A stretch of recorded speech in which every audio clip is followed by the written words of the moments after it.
Mr. President, Dr. Biden, welcome to Canada and the House of Commons.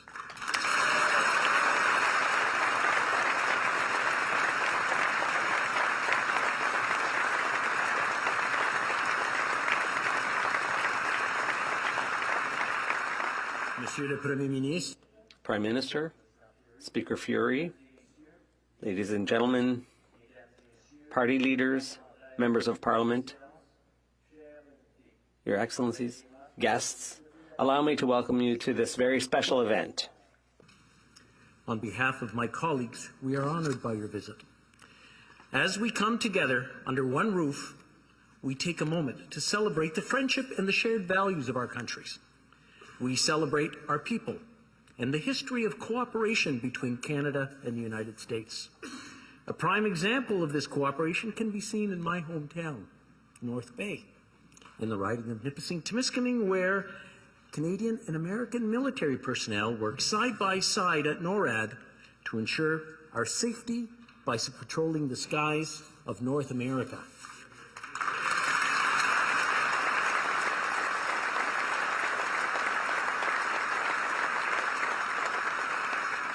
NORAD is proof that when Canadians and Americans venture to undertake a mission together, we accomplish great things, but more importantly, our great friendship grows. This visit reminds us all that we must never take our friendship, this cooperation, these shared values for granted. I would now like to invite the Right Honourable Prime Minister to say a few words. Prime Minister.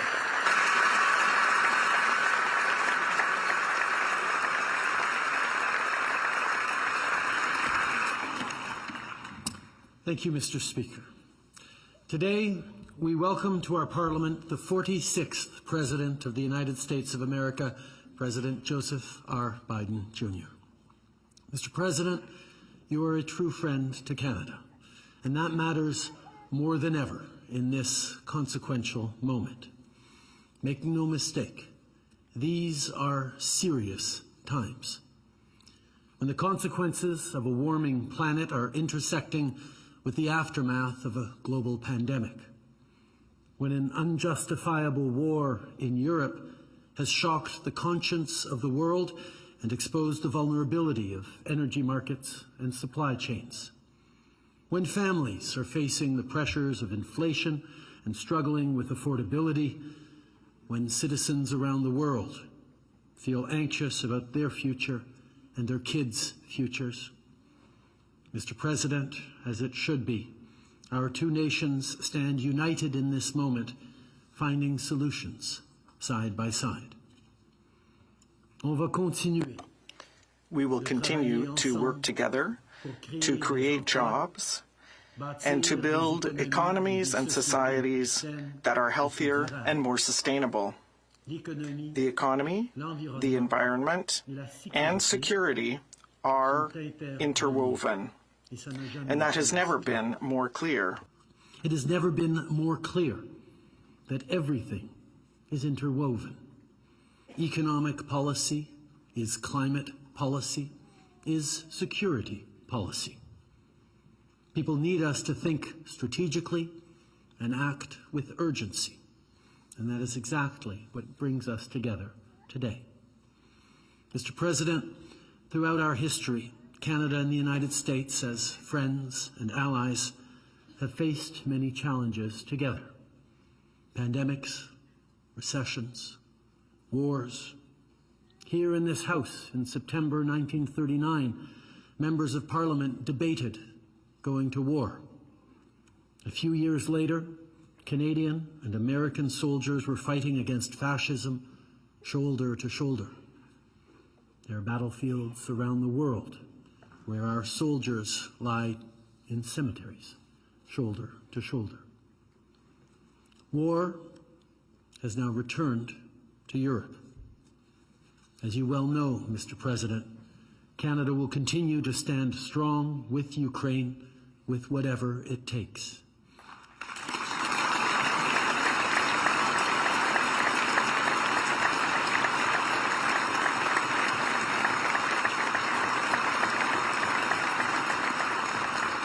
Together, both of us are partners that Ukraine and the world can count on.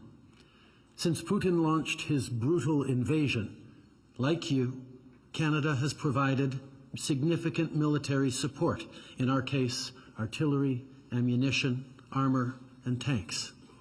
From 2015 to today, with Operation Unifier, the Canadian Armed Forces train the brave members of the Ukrainian military, about 35,000 of them and counting. With partners and allies, we've both used sanctions and punitive economic measures to continue to deplete the Kremlin's war chest. After a terrifying spring, a violent summer and fall, and an exhausting winter, Ukraine still stands.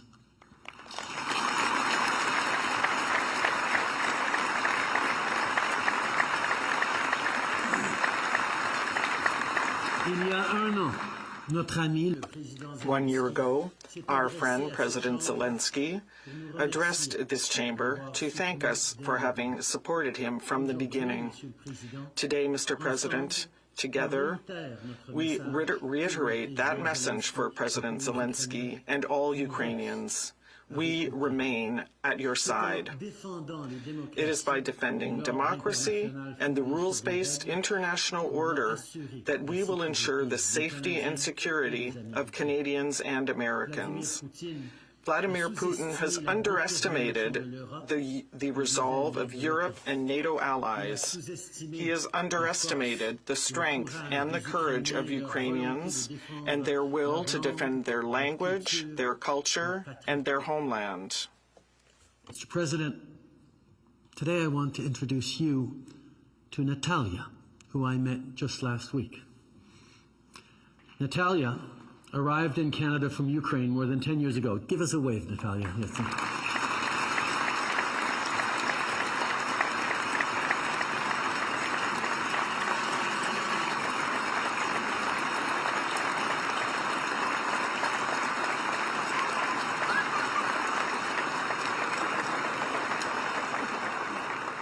She arrived in Canada from Ukraine more than 10 years ago. She's safe here with her family, but she still has a lot of loved ones in Ukraine.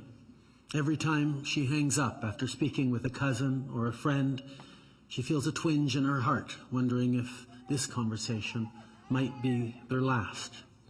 Mr. President, we cannot and will not let Natalia's loved ones down. The Ukrainian people are counting on us. We must stand shoulder to shoulder with Ukraine with as much as it takes, as long as it takes.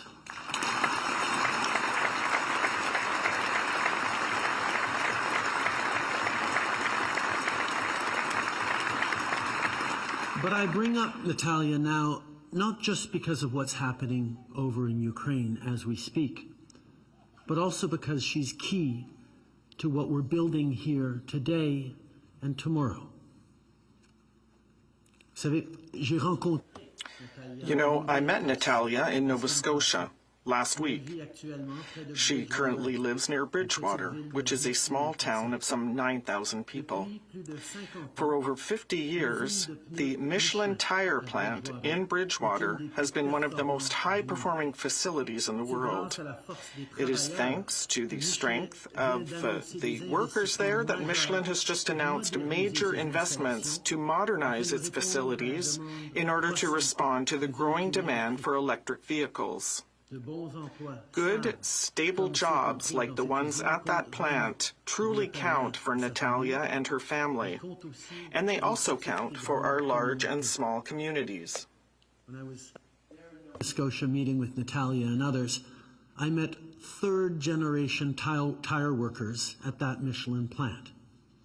And because of the work that we're doing together and investments we're making for the future, that community will have jobs for generations more to come. And that doesn't just impact them in Bridgewater. It means there will continue to be vans delivering food to grocery stores in California and trucks delivering medical supplies to hospitals in Pennsylvania that roll on tires made in Nova Scotia, as it should be.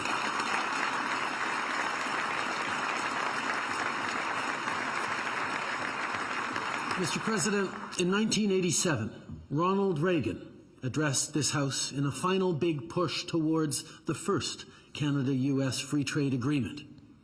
He pointed out that the US-Canadian border was a meeting place rather than a dividing line. More than 30 years later, our border is no longer just the place where we meet each other. It's the place where we will meet the moment. It's a place where we will meet the future. A future not only with good jobs, but good, stable careers for generations to come. See, we're also joined today by steel workers from Dofasco in Hamilton. One of them is Neil. Why don't you stand up, Neil?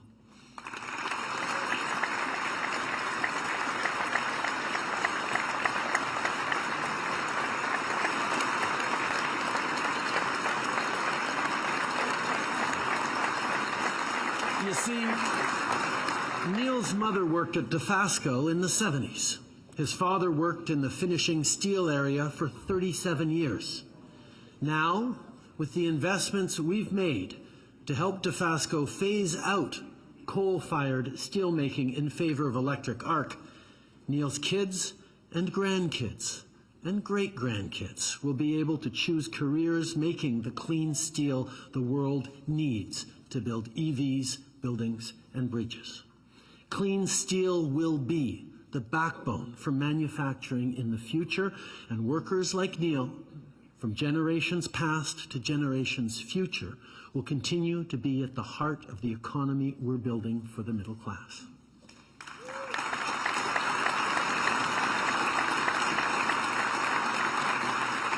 See, economic policy is climate policy, is security policy.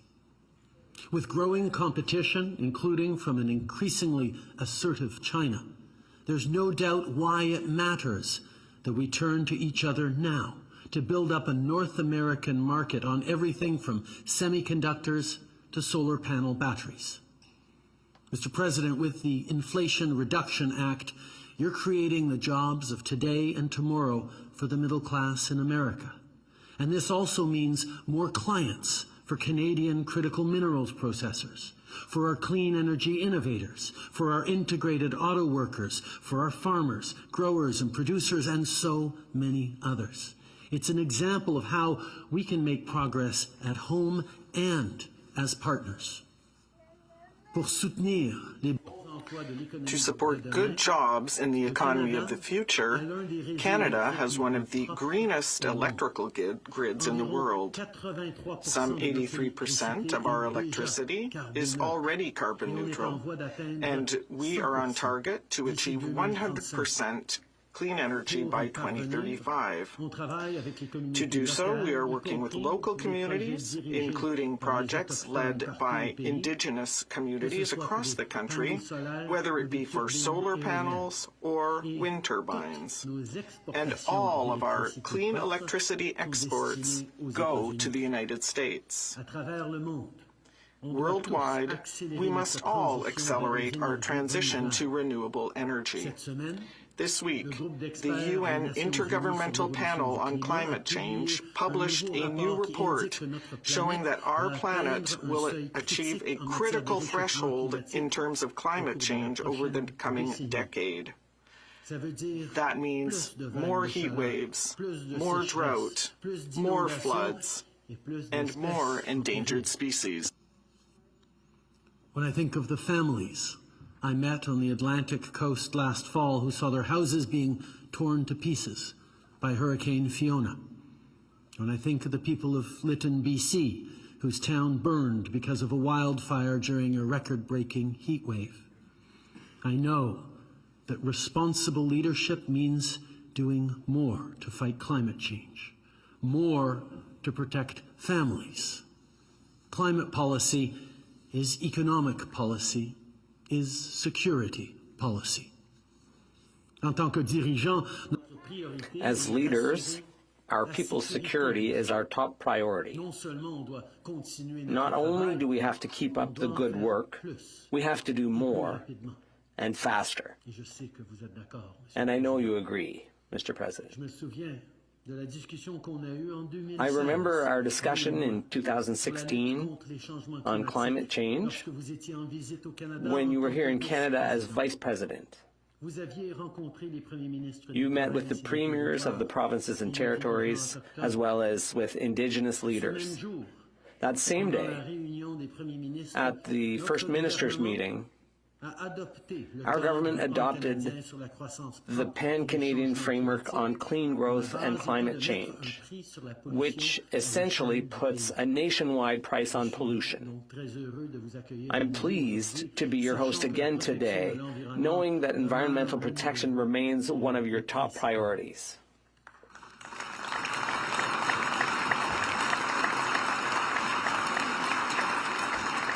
Mr. President, what makes this such a moment of consequence is that our world, our way of living, is facing multiple threats at the same time. That's why security policy is climate policy, is economic policy. Because climate change, inflation, war, energy shortages, but also foreign interference, misinformation and disinformation, and constant attacks on our values and institutions all compound.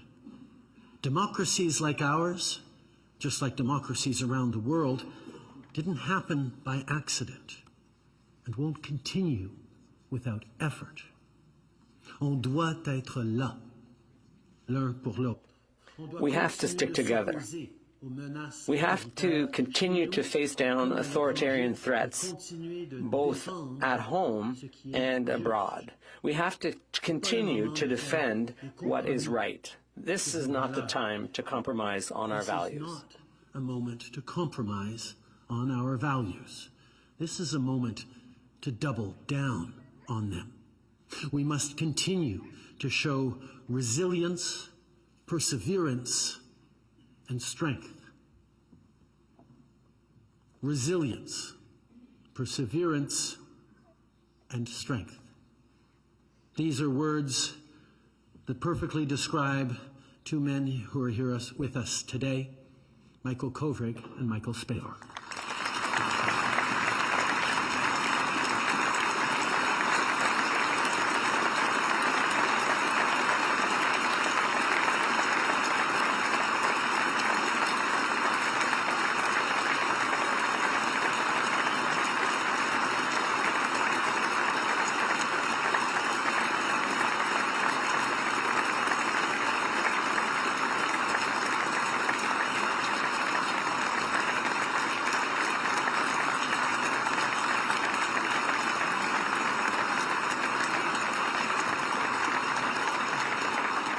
Mr. President, when the plane transporting the two Michaels landed on Canadian soil after more than 1,000 days of arbitrary detention in China, Canadians proved that resilience, perseverance, and strength are more than just lofty ideals. They're commitments that drive our actions and shape our character. Canada got the two Michaels home, and we did it the right way. Not just by respecting the rule of law, but by anchoring ourselves to it. When under great pressure to undermine our commitment to our agreements and treaties and to the rule of law, we did not capitulate. We did not abandon our values. We doubled down, and we rallied our allies against arbitrary detention, and through that, with your support and your leadership, Mr. President, the rule of law prevailed and the Michaels came home.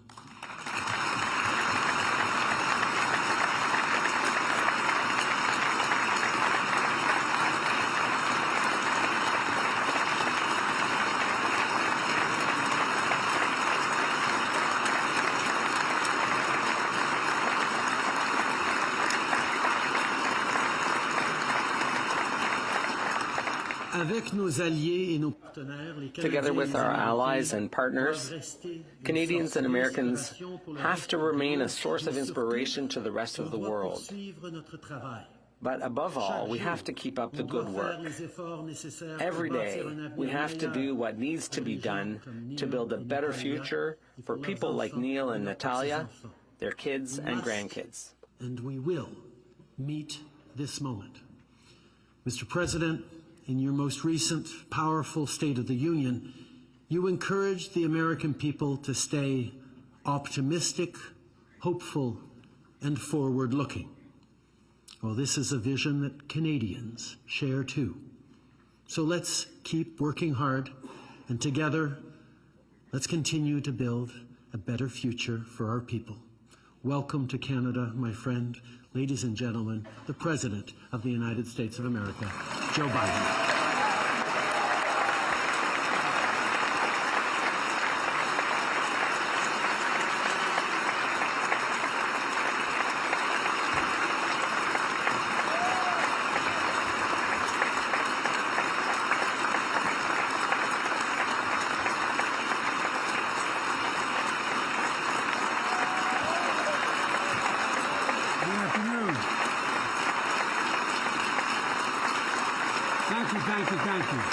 Thank you.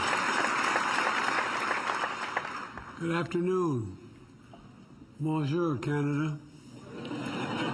Good afternoon, Canada.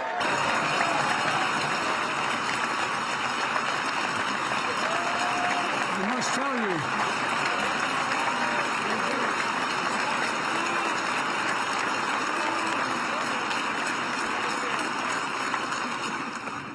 I took 4 years of French in school. First time I attempted to make a speech in French, I was laughed at. So that's as good as I can get right now. But seriously, thank you very, very much. Speaker of the House of Commons, Speaker of the Senate, members of the Parliament, thank you for the very kind welcome for my wife and I. Prime Minister Trudeau, you were my first meeting with a foreign leader just 1 month after my presidency during the hardest days of COVID-19. We had to make a visit virtual, but since then, we've been all over the world taking on some of the toughest issues our nations have faced in a very long time. I want to thank you for your partnership and for your personal friendship. I thank you very much.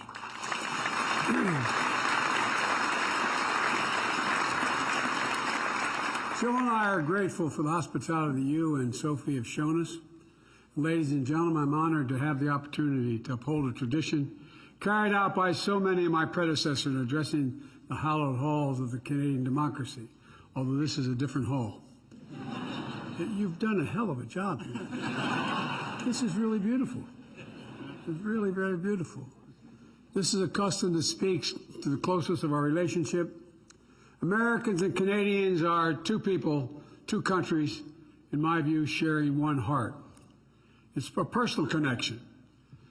No two nations on earth are bound by such close ties, friendship, family, commerce, and culture. Our labor unions cross borders. So do our sports leagues. Baseball, basketball, hockey. Listen to this, hockey. I have to say, I like your teams except the Leafs.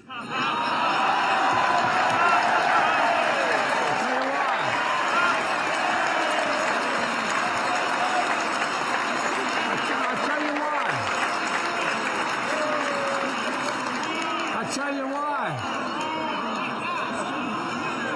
They beat the Flyers back in January, that's why. And if I didn't see that, I married a Philly girl. If I didn't say that, I'd be sleeping alone, fellas. I like you, but not that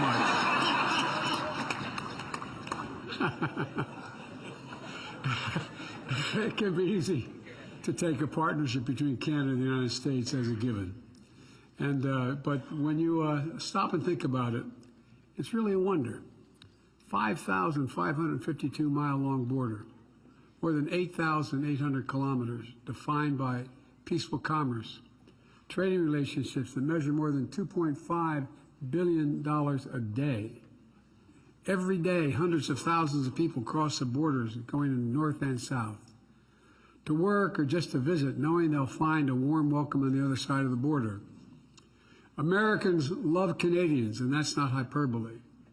It's a data-driven fact. Earlier this week, the Gallup poll did a new poll showing American opinions on different countries in the world. This is a fact. Canada ranked at the very top. 88% favorable rating among Americans.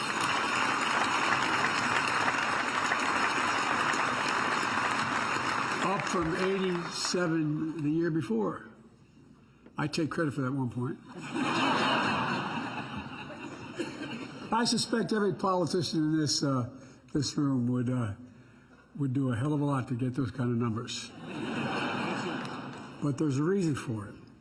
The same fundamental aspirations reverberate across both our nations, from the Atlantic to the Pacific, to live in freedom. Not just freedom, but live in freedom with dignity. With dignity. To relentlessly pursue the possibilities of tomorrow. To leave our children and our grandchildren a future that's better because of our efforts, the people in this room and a similar room in the United States.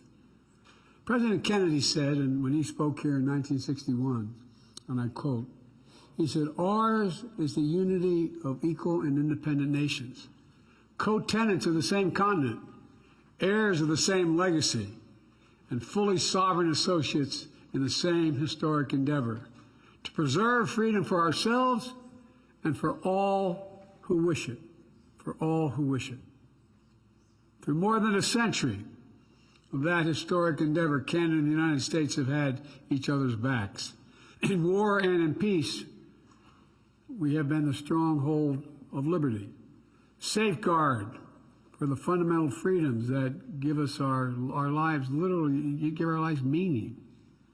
We have gladly stepped into the responsibilities of global leadership because we understand all that is at risk for Canadians and Americans alike when freedom is under attack anywhere in the world. Today, our destinies are intertwined and they're inseparable, not because of the inevitability of geography, but because it's a choice we've made again and again. The United States chooses to link our future with Canada because we know that we'll find no better partner. And I mean this from the bottom of my heart. No more reliable ally. No more steady friend. And today I say to you and to all the people of Canada that you will always, always be able to count on the United States of America. I guarantee it.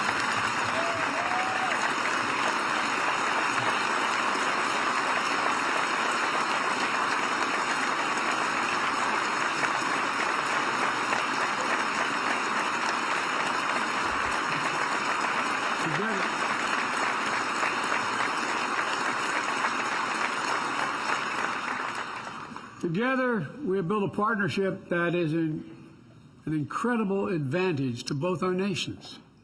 That doesn't mean we never disagree, as any two countries will do from time to time. But when we disagree, we solve our differences in friendship and in goodwill, because we both understand our interests are fundamentally aligned. As we stand at this inflection point in history, I had a professor who once explained an inflection point as you're going down the highway 60 miles an hour and you rapidly turn in one direction 5 degrees and never get back on the same path again. But you're on a different course where the decisions we make in the coming years will determine the course of our world for decades to come. It happens every 5 or 6 generations, but we're at that point. Nothing gives me greater confidence in the future than knowing Canada and the United States stand together still. Today, I'd like to speak a little bit about the future, if I may. A future that's ours to seize. You know, I get criticized at home sometimes for saying that I used to always, President Obama used to always kid me because I'd always say to him in our private meetings, a country's never more optimistic than its president or its leaders. Well, I have never been more optimistic in my life about the prospects. I really mean this from the bottom of my heart.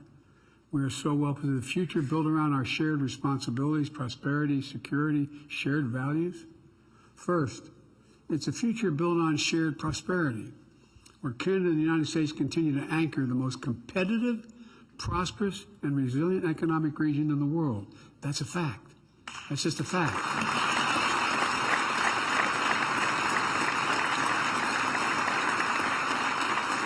Where our supply chains are secure and reliable from end to end because we're creating the value at every step right here in North America. We're mining we're critical minerals, to manufacturing, packaging the most advanced semiconductors in the world, to producing electric vehicles and clean energy technology together. A future where we understand that economic success is not in conflict with the rights and dignity of workers or meeting our responsibilities addressing the climate crisis, but rather those things depend on us doing that. Depend on us doing that. Actually, since becoming president, I've been laser focused on rebuilding the U.S. economy from the bottom up and the middle out. Not a whole lot trickled down from the top down on my dad's kitchen table. And by the way, when the middle class does well, the wealthy do very well. No one gets hurt.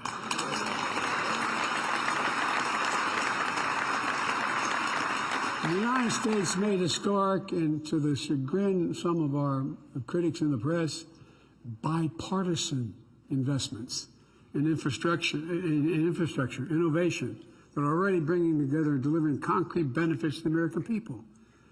And we, as we implement these legislative achievements, there are enormous opportunities for Canada and the United States to work even closer together, to create good-paying jobs in both our countries. The Inflation Reduction Act, which I admit wasn't bipartisan, but nonetheless, all of a sudden I'm finding we have more adherence, represents the single largest commitment in tackling climate in our history. As a matter of fact, the single largest investment in all of human history.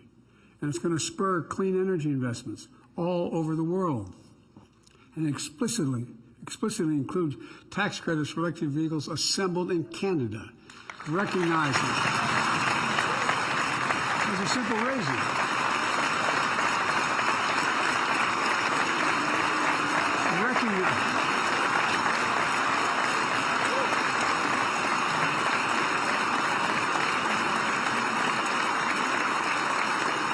Recognizing how interconnected our auto industries are and our workers are.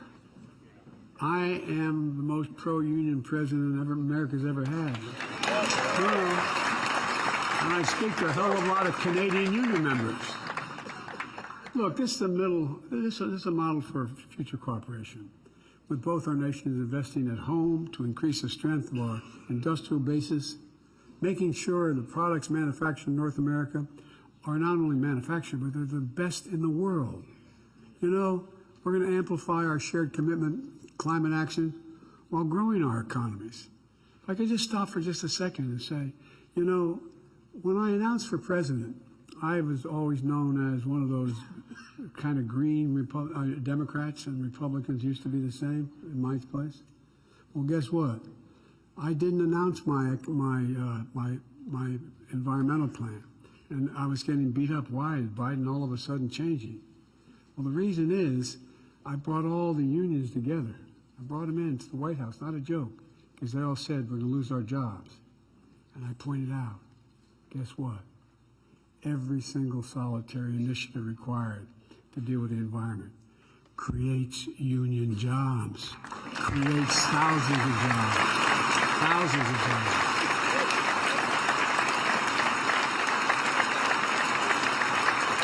For example, I met with the IBEW and pointed out we're going to build 5,500 electric charging stations. Guess who builds them? Union workers. So look, we're coordinating the standard for new electric vehicles and charging stations, so Americans and Canadians can continue to easily cross the border without ever hitting a snag in their American or Canadian-built automobiles, zero-emission vehicles. Moreover, we're going to build batteries and technologies that go into those vehicles together. We've learned the hard way during the pandemic that when we rely on just-in-time supply chains, that circle the globe, there are significant vulnerabilities to disruptions and delays. And it drives up cost here at home, both Canada and the United States. But there's a better way. Our nations are blessed with incredible natural resources. Canada in particular has large quantities of critical minerals that are essential for our clean energy future, for the world's clean energy future. And I believe we have an incredible opportunity to work together so Canada and the United States can source and supply here in North America everything we need for reliable and resilient supply chains.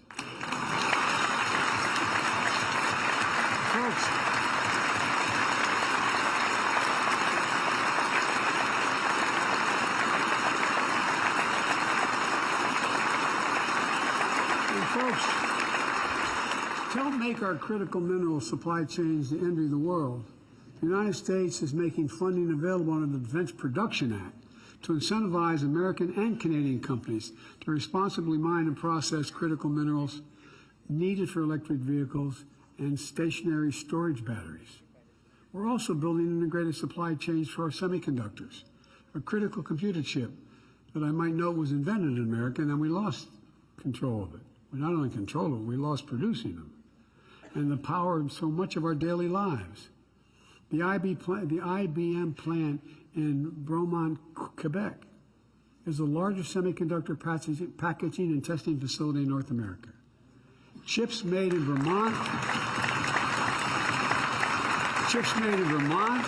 and upstate New York are shipped to Bromont to be packaged in electronic components. But now Bromont is expanding with the support of the Canadian government.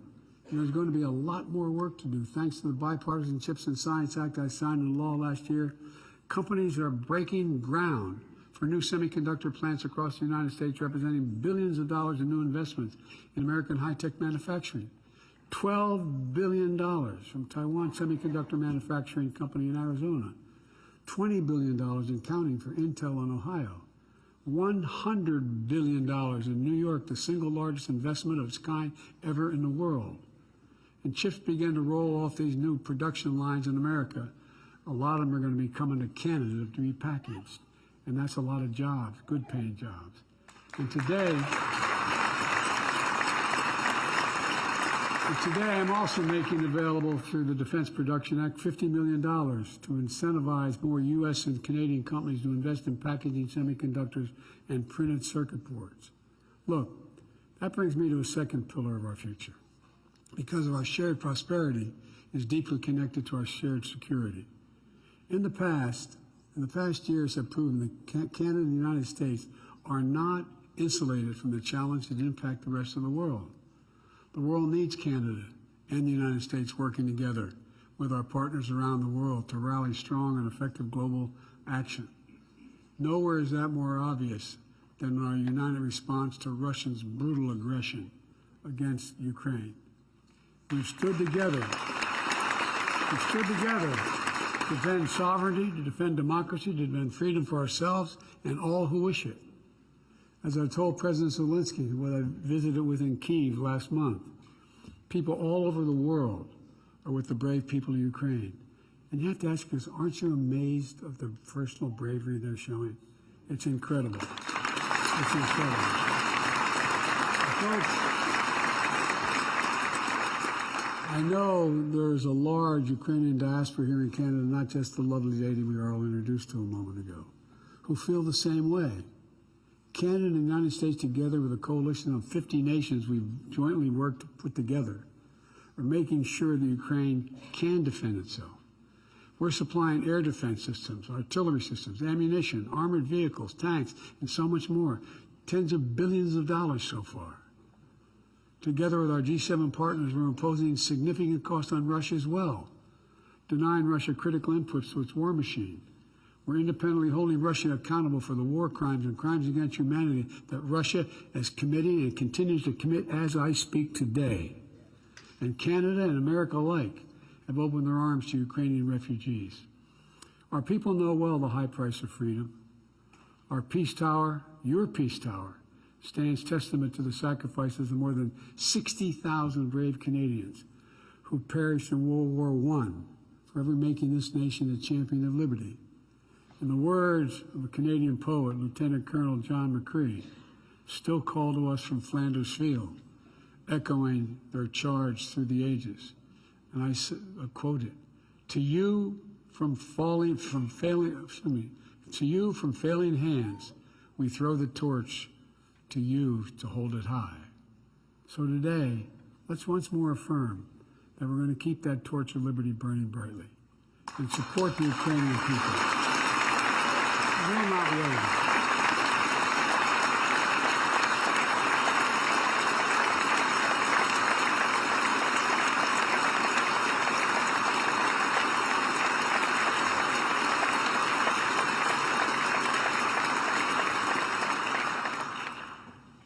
Putin was certain he would have been able to break NATO by now. He was certain of that. But guess what? His lust for land and power has failed thus far. The Ukrainian people love of their country is going to prevail. In the face of President Putin's aggression against Ukraine, Canada and the United States are also making clear our commitment to our NATO allies. We'll keep our alliance strong and united. We'll defend every inch of NATO territory. An attack against one is an attack against all.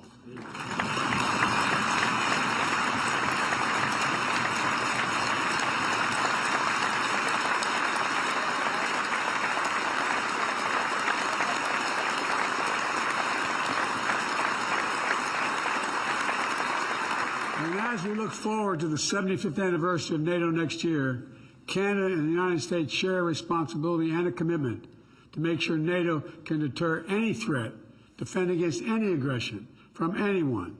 That's the bedrock of the security of both our nations.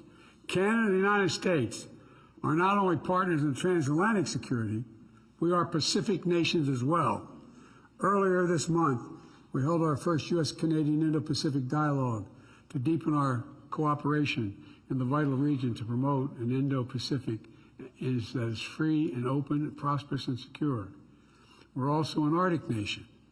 We both recognize the critical importance of this region to our collective security and the interest of other nations all of a sudden in the Arctic. We're working in close coordination to steward and protect the northernmost reaches of our world. And we are American nations, deeply invested in ensuring that the Western Hemisphere is peaceful, prosperous, democratic, and secure. And that starts with our commitment to defending our people and our own sovereign territory. NORAD is the only binational military command in the world. NORAD is the only binational military command in the world. Yet another way in which our partnership is exceptional. It is an incredible symbol of the faith we have in one another and the trust we place in each other's capabilities. Soon, NORAD will have a new next-generation over-the-horizon radars to enhance our early warning capacity, upgraded undersea surveillance systems, modernized infrastructure is necessary to host the most advanced aircraft. And I'm looking forward to continuing to work in close partnership with Canada as we deliver on these needs so that our people can continue to rest soundly, knowing NORAD is in the watch. Folks,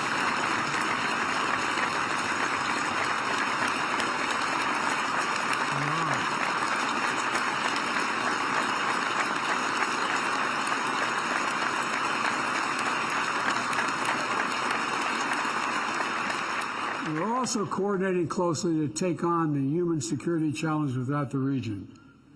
We're working in partnership with the people of Haiti to try to find ways to provide security, humanitarian assistance, and to help strengthen Haiti's stability. We're tackling the scourge of synthetic drugs that are devastating Canada and American communities, particularly our young people. Fentanyl is a killer, and almost everyone knows someone who has been affected by this, lost a child or lost a friend.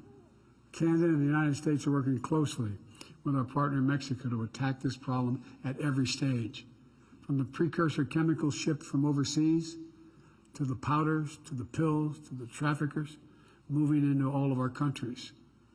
And we all know synthetic opioid epidemic has its roots around the globe, not just here.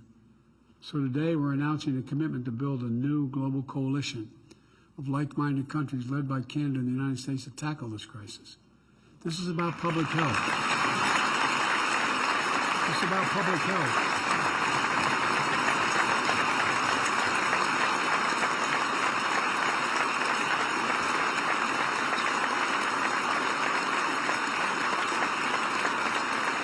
It's about public health, our economic futures, our national security. We're also working together to address the record levels of migration in the hemisphere. The Los Angeles Declaration on Migration and Protection, which the United States and Canada signed last June along with 19 other nations, represents an integrated new approach to the migration challenge, which is real.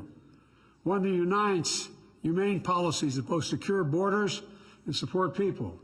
In the United States, we're expanding legal pathways for migration to seek safety and on a humanitarian basis, while discouraging unlawful migration that feeds exploitation and human trafficking. So today, I applaud China for stepping up. I applaud Canada. You can tell what I'm thinking about China. I won't get into that yet. I applaud Canada for stepping up with similar programs, opening new legal pathways for 1,500 migrants to come to Canada from countries in the Western Hemisphere. At the same time, the United States and Canada will work together to discourage unlawful border crossings and fully implement the updated Safe Third Country Agreement.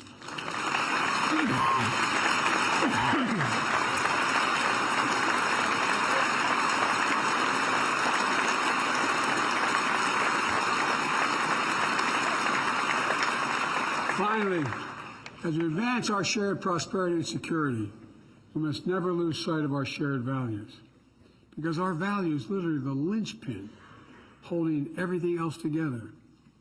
Welcoming refugees and seeking asylum seekers is a part of who Canadians and Americans are. In fact, the United States recently launched a new private sponsorship program for refugees. We call it Welcome Corps, which draws on Canadians' decades of leadership in refugee resettlement, where both countries build upon the nation-to-nation relationship with Native Americans and First Nations. We have both been influenced and strengthened by the contributions of generations of immigrants. We believe to our core that every single person deserves to live in dignity, safety, and rise as high as their dreams can carry them. We strive to defend human rights, to advance equality and gender equality, to pursue justice, and uphold the rule of law.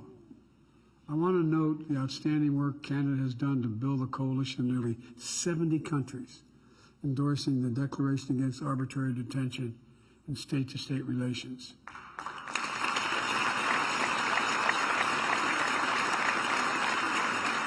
It's not only a statement of values. Our citizens are not bargaining chips. They're not diplomatic leverage. They're human beings with lives and families that must be respected. And I'm very glad to see the two Michaels, Michael Scarborough and Michael Coverin. They're safely back to their families after more than 1,000 days. 1,000 days in detention. If my mother were here, she'd say, God bless you both. Thank you for joining us today, and thank you for having the opportunity to meet you earlier. You know, the incredible diversity that defines each of our nations is our strength. And the Prime Minister Trudeau and I know this is a belief that you and I share. We both build administrations that look like America and look like Canada. I'm very proud that both of us have cabinets that are 50% women for the first time in history.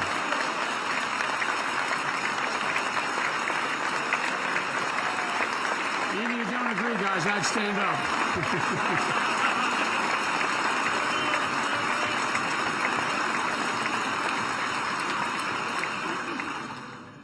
We took the lesson from you, because the bottom line is this. We make it easier for historically underrepresented, underserved communities to dream, to create, to succeed. We build a better future for all our people. So let's continue the work. Where there are no barriers, things look better. Where there are barriers to equal opportunity, we got to tear them down. Where inequity stifles potential, where we unleash the full power of our people, where injustice holds sway, let's insist on justice being done. Those are the shared values that imbue all of our efforts, our very democracy, our vitality, and our vibrancy. You know, it's what seems to drive us all. Some places and some persons are kind of forgetting what the essence of democracy is. We have to reach, so what allows us to reach beyond the horizon. Let me close with this. The year after President Kennedy spoke in Canada's Parliament, he delivered a famous speech at Rice University, issuing a challenge for Americans to go to the moon in a decade's time. You remember what he said? You probably do, because we had to learn it when we were in school. We choose to go to the moon in this decade and do other things not because it's easy, but because they are hard. Because that challenge is one that we are willing to accept, one that we're unwilling to postpone, and one which we will win. That speech tapped into something deep in America's character, something powerful, a belief that we can do big things. If you hold a second, just think about it. Turn on the television the last 2 years, whether it's in your country or mine. After 2 years of COVID, people began to wonder, can we still do big things? Big things. We sure in hell can. That confidence, I believe it with every fiber of my being, that confidence can make the most audacious dreams reality. In less than 7 years after Kennedy's speech, the entire world watched humanity left its first footprints on those further shores. It inspired a generation and spurred much of the technology advancement which now enriches our daily lives. Today, our world once more stands at the cusp of breakthroughs and possibilities that have never before even been dreamt of. And Canada and the United States are leading and will continue to lead the way. In just a few days,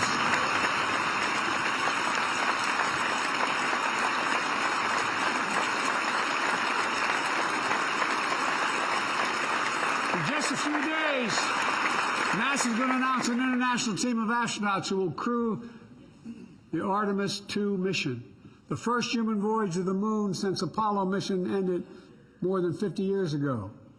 Will consist of 3 Americans and 1 Canadian.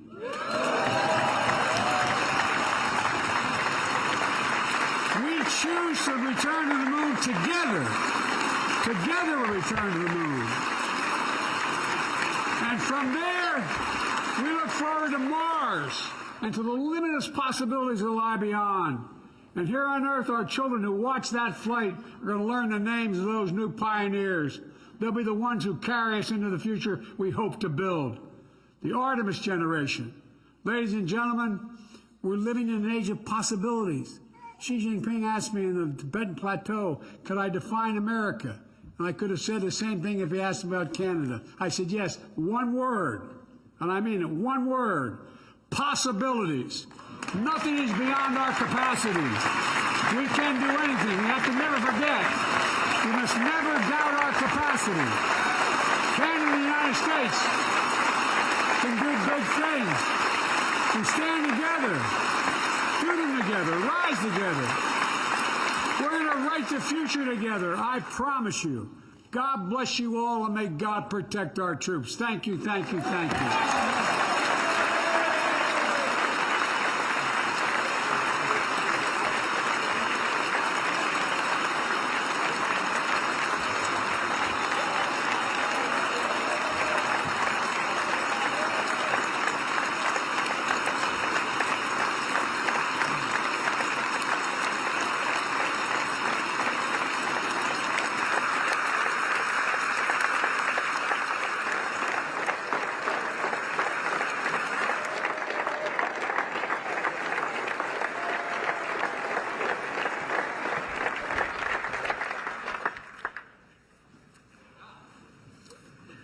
Thank you, Mr. President.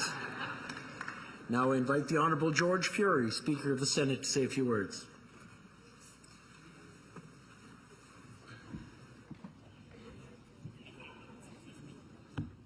Thank you, Mr. Speaker. President Biden, Dr. Biden, Prime Minister Trudeau, Madame Gregoire Trudeau, distinguished guests, fellow parliamentarians. On behalf of all parliamentarians and all the guests in this chamber, I have the great honor, Mr. President, of thanking you for your presence and your address before the Parliament of Canada.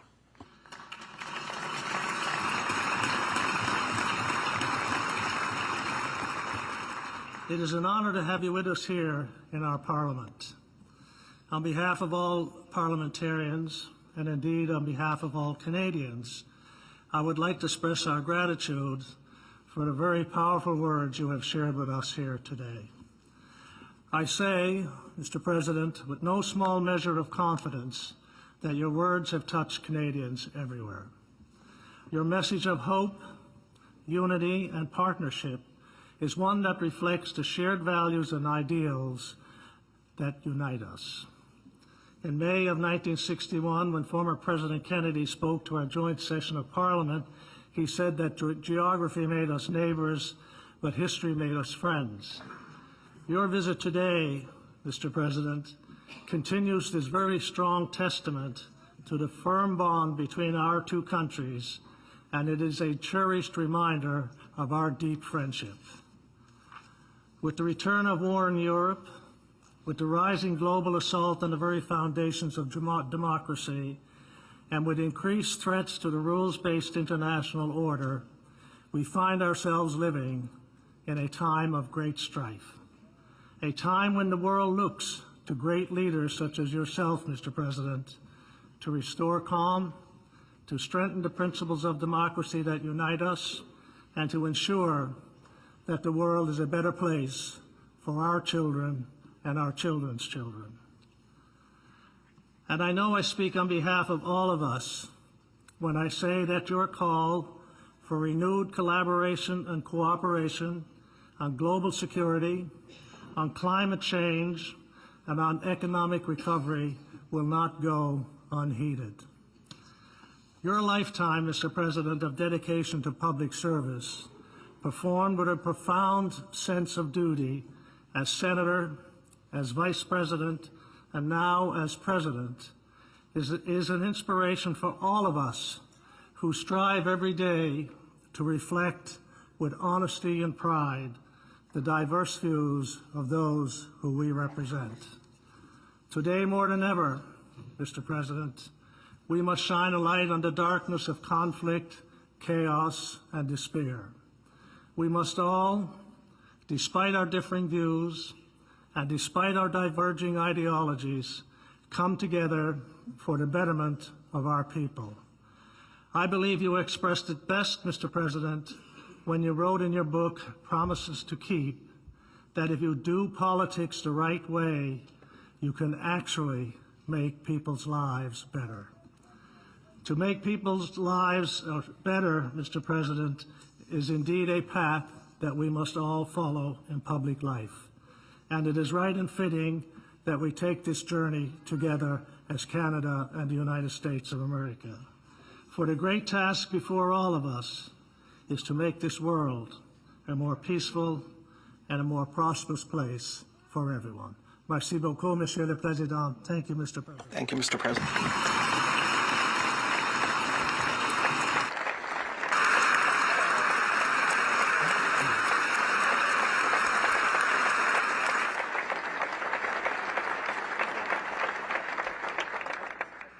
Thank you, Mr. Speaker.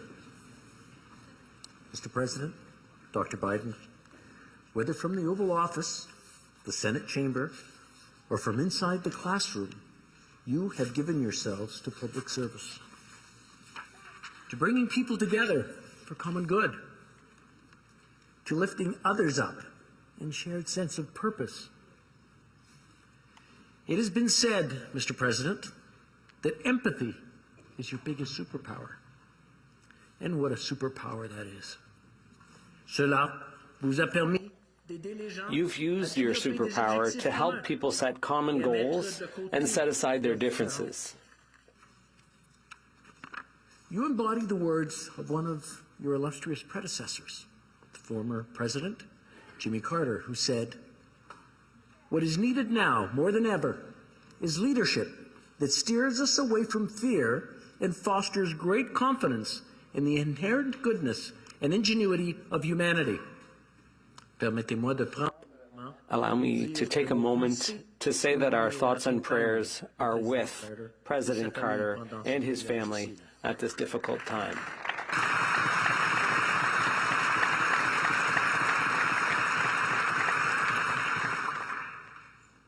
I'll wait till the translation's done.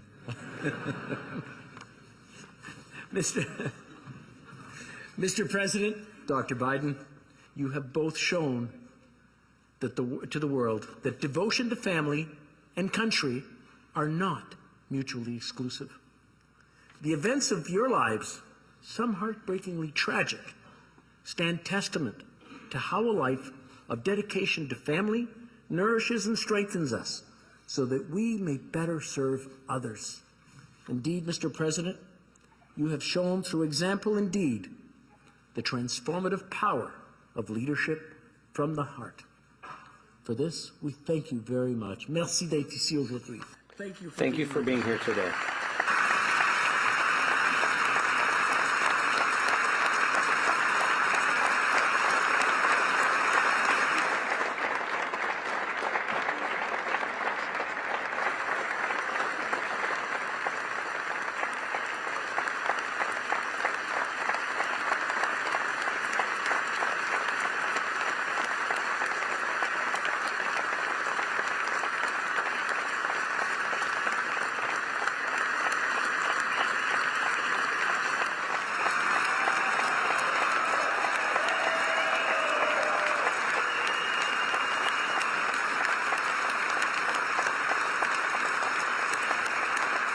Thank you very much.